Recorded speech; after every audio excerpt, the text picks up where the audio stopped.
Streaming তথ্য বিনোদন প্রতিদিন। বাংলাদেশ জাতীয় দলের wicket keeper batter Liton Kumar Das যে ফর্মে ছিলেন না এই সত্য অস্বীকার করার উপায় নেই।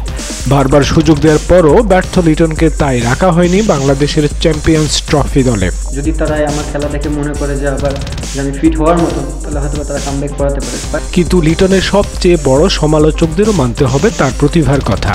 সেই প্রতিভার ছাপ তিনি দেখালেন বিপিএলে। দল থেকে বাদ পড়ার দিনই দুর্দান্ত এক সেঞ্চুরি করে 12 জানুয়ারি দিনের শুরুটা লিটনের জন্য ভালো হওয়ার কথা নয়। দুপুরে ঘোষিত চ্যাম্পিয়ন্স ট্রফি দলে জায়গা হারিয়েছেন এই ব্যাটার। সেই কষ্ট মাথা নিয়েই নেমে যেতে হয়েছে নিজ দল ঢাকার হয়ে বিপিএল এর ময়দানে। বিপিএলেও তিনি যে খুব ফর্মে আছেন তা নয়, তবে ফর্মে না থাকলেও প্রতিভা তো তার আছেই। সেই প্রতিভা ঝলকই আজ দেখালেন।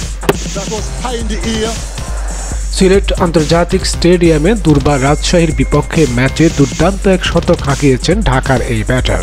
বিপিএলে চলতি আসরে শতক আগে হয়েছে, তবে তার সবই হয়েছে বিদেশি ক্রিকেটারদের দ্বারা। চলতি আসরে প্রথম বাংলাদেশি ব্যাটার হিসেবে সেঞ্চুরি করলেন তিনি। মাত্র 44 বলে 8, 4 ও 7 ছক্কায় এই মাইলফলক অর্জন করেন তিনি। তার সঙ্গী তানজিদ হাসান তামিম করেছেন 52 বলে 27 রান।